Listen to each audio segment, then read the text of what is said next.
Welcome to Reparenting Radio. I'm Lisa Watson, architect of human transformation. This is a space for leaders, parents, and anyone ready to break old patterns, regulate their nervous system, and show up in their life with clarity and self-trust. If you're ready to change the way you lead, love, and live, you're in the right place. Let's begin. Hey friends, welcome back to Reparenting Radio. A little over 10 years ago, shortly after my 28-year toxic marriage had ended, I found myself alone in my own place for the first time, which was pretty exciting. And I wasn't grieving, trust me. I was thrilled about it. I was finally free. Free.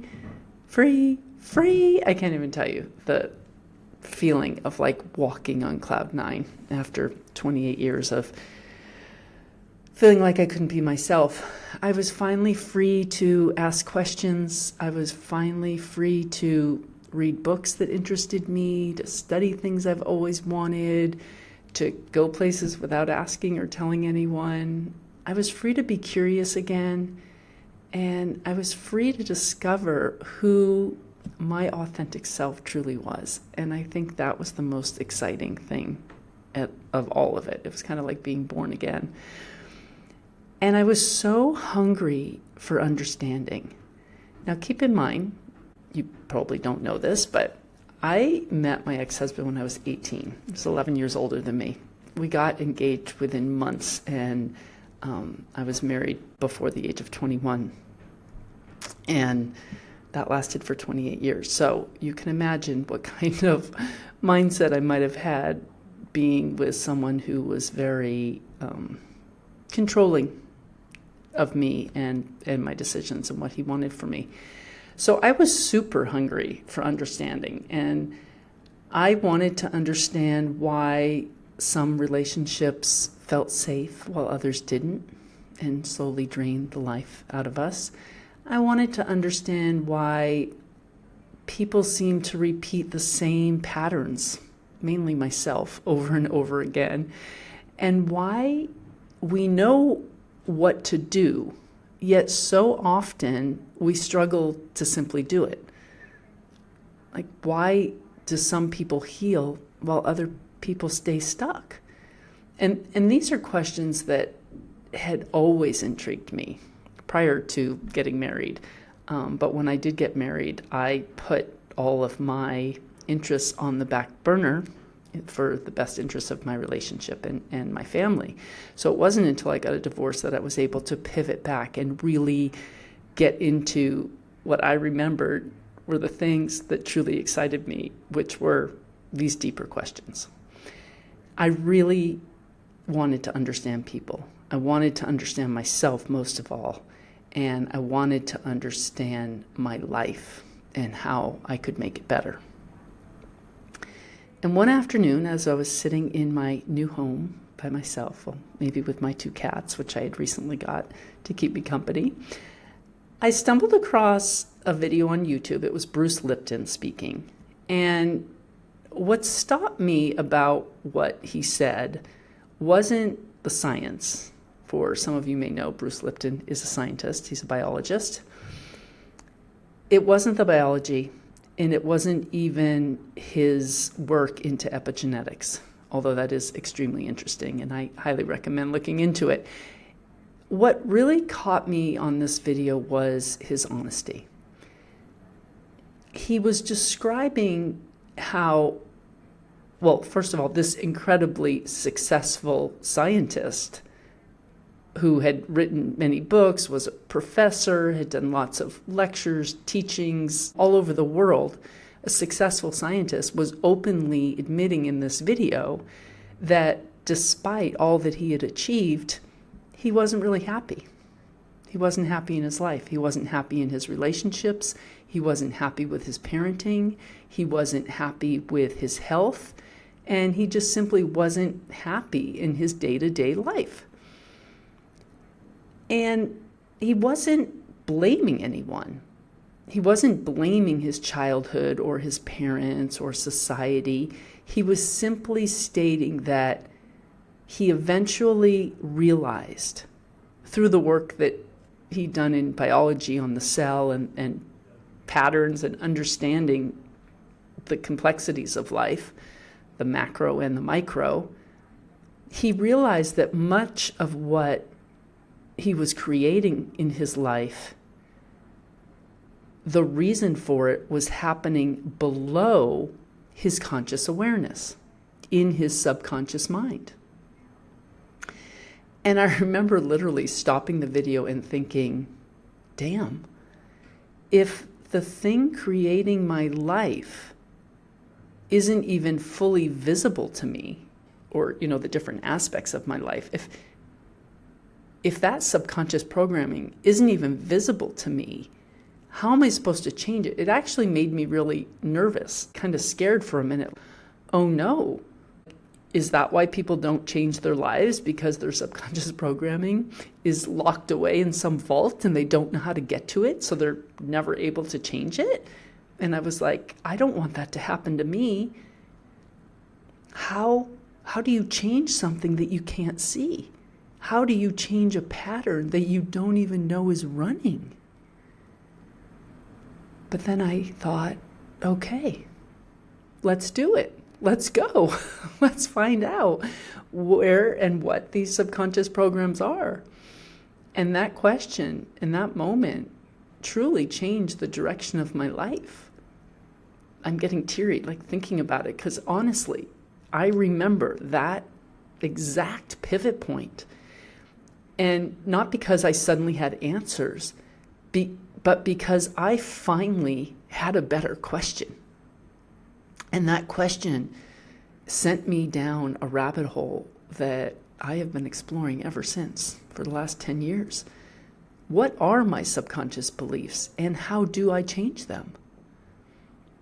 So I started reading everything I could get my hands on and listening. Neuroscience, human behavior, psychology, philosophy, spirituality, childhood development, attachment theory, nervous system regulation, all of it. I actually went back to school to get my PhD in integrative health medicine. I got certified in neuro-linguistic programming and Reiki, and I was off to all the classes, all the certifications, back to school, I am going to figure this out. And as I studied, one realization kept becoming clearer. The quality of our lives is deeply connected to the quality of our relationships. Our relationship with ourselves, our relationship with our significant others, our partners, our children, the relationship that we have with money, with our bodies, with work, and our relationship with Source or God, whatever feels right for you. Everything is a relationship.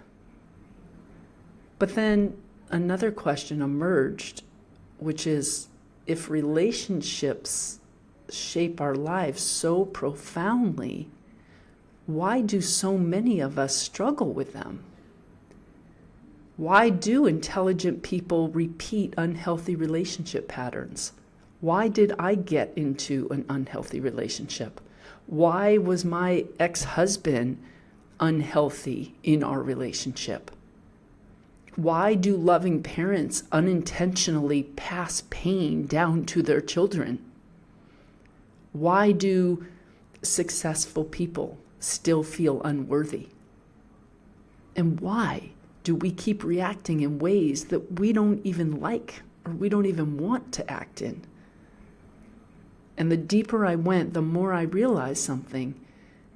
I realized that every relationship is filtered through patterns that we didn't consciously choose, patterns that began forming in our very first relationships. And that led me to the question, if the subconscious mind is shaping so much of our lives, how does it get programmed in the first place? Because we aren't born believing that we're not good enough. We're not born believing that we have to earn love. or that conflict is dangerous. We aren't born believing that we have to make everyone else happy before we're allowed to be happy ourselves. Somewhere we learn those things. They were modeled, they were repeated, they were experienced, and they were felt. Our subconscious isn't programmed because someone sits us down and explains life to us. It's programmed through lived experience, through repetition, through emotion, through the environment that we grew up in, through modeled behavior, media, and the domestication process that we all go through, through the relationships that shape us before we're old enough to question what it is that we're learning. Think about it. If you grew up in a home where love feels consistent, where your emotions are welcomed, where someone comforts you when you're scared, where mistakes are met with guidance instead of shame, your subconscious begins writing a very different story than a child who grows up walking on eggshells. One child learns I'm safe, the other child learns I need to be quiet. One child learns my needs matter, and the other learns just don't be a burden. One child learns people can be trusted, and the other learns I better not depend on anyone. And none of this is happening consciously. It's happening through thousands of everyday interactions. Tones, facial expressions, what was said, what was not said. And it's worth remembering that those environments have changed drastically over the past 20 years. Today's children aren't just being shaped by their families, they're also growing up with smartphones, social media, constant notifications, endless comparisons, pressure to perform, pressure to fit in, pressure to be liked, to get enough views, enough followers, enough comments, enough validation from people that they've never even met. Those experiences also become part of a child's environment. And just like every other environment, children have to adapt to it. Their personalities have to adapt to it. And if a child's sense of worth slowly becomes tied to likes, comments, followers, or constant comparison, those experiences begin shaping the subconscious mind as well. The nervous system doesn't necessarily distinguish between the stress of emotional rejection in a home and the stress of social rejection online. It's simply asking, am I accepted? Do I belong? Am I enough? Those questions have always existed. The environment in which children are trying to answer them is what has changed. And that's what eventually led me to one of the most important discoveries that I've made recently in the last 10 years as I've gone down these rabbit holes, is attachment theory. Now, if you've never heard of attachment theory before, don't let the name intimidate you. It's actually a very simple idea. Attachment theory is just asking one question. What did your earliest relationships teach you about relationships? And how did you adapt based on what those earliest relationships taught you? Because children don't simply grow up. They adapt. They're conditioned. They're programmed. They adapt to emotional environments they're raised in. They adapt to the people caring for them. They adapt to whatever they need to do to feel safe, connected, seen, comforted, and loved. And those experiences quietly become the blueprint for how they see themselves, other people, and relationships for years to come. So if love felt consistent, safe, and available, then that's one blueprint. And if love felt unpredictable, conditional, confusing, or emotionally unavailable, that's a very different blueprint. Those early experiences become familiar to the nervous system. And as adults, we often mistake what's familiar for what's healthy. And I've discussed this many times in these podcasts about how the nervous system is the tuner to your reality. Like matches like. And everything's about frequency and vibration. The experiences you have are built on frequency and vibration, and they will match what your nervous system is used to. So finding these subconscious programs, understanding how they've impacted the nervous system, and regulating your nervous system is how you create a better life. Because as I said, we often mistake what's familiar for what's healthy. That's why someone can desperately want a loving, emotionally available relationship and still find themselves choosing emotionally unavailable partners. Or maybe becoming a people pleaser or avoiding conflict at all costs. Perhaps you became fiercely independent or you have a fear of abandonment. Not because you're broken, because you're patterned, and because those strategies once made perfect sense. They were intelligent adaptations to an environment that required them. The challenge is that many of those adaptations continue running long after the original environment has changed. And that's where the nervous system regulation started making a lot of sense to me. Because your nervous system is constantly asking, am I safe? Am I connected? Do I belong? Am I accepted? Do I need to protect myself? Depending on the environment you grew up in, your nervous system learned certain strategies for answering those questions, such as people-pleasing, perfectionism, procrastination, avoidance, hyper-independence, overachievement, withdrawal, whatever it may be. These are not personality flaws. They're adaptations. They're solutions your system created to help you survive. And that's when everything started coming together for me. Bruce Lipton introduced me to the subconscious mind. Attachment theory helped me understand how many of those subconscious patterns were formed. And nervous system regulation helped me understand why they were so difficult to change. And together, those ideas became the foundation of the work that I do today. Because once that you understand that you're not broken, that you're patterned, everything changes. You stop asking what's wrong with me, and you start asking, what happened to me? What did I learn? What am I still carrying? And what do I need to let go?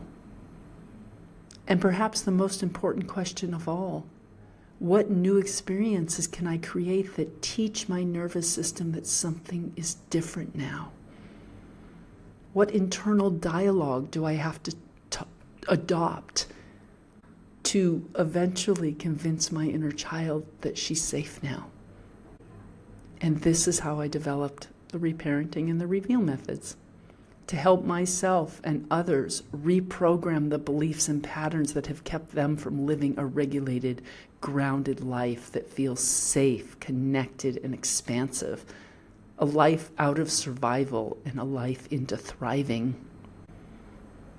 And all because I was at the beginning of a new chapter in my life, and I heard a video that really landed with me. Thank you, friends. If this conversation landed with you, if it resonates with you, and you'd like to continue exploring these ideas with me, I would love to invite you to join my weekly newsletter. Every week I share reflections, observation, and practical insights, just like I do here, about relationships and parenting, nervous system regulation, subconscious programming, and the patterns that are shaping our lives. And many of my podcast episodes actually begin as conversations with my newsletter community. So, and when you subscribe, you can subscribe easily in the show notes. There's links for free resources. You can choose a free resource along with your subscription, which may be my quick start guide to reparenting yourself, a conscious parenting guide, or a resource for leaders who want to better understand the personal patterns that influence how they lead, communicate, and grow. And if you're interested in my upcoming book, Reparent Yourself to Find Healing in All Relationships, that's where I'll be sharing updates, behind the scene progress, and the official release information first. You can also check out my current children's book, Courage Finds His Home. That's also in the show notes. I'd love to continue this journey with you there. Until next time, be gentle with yourself. And remember, you're not broken. You're patterned. Welcome to Reparenting Radio. I'm Lisa Watson, architect of human transformation. This is a space for leaders, parents, and anyone ready to break old patterns, regulate their nervous system, and show up in their life with clarity and self-trust. If you're ready to change the way you lead, love, and live, you're in the right place. Let's begin.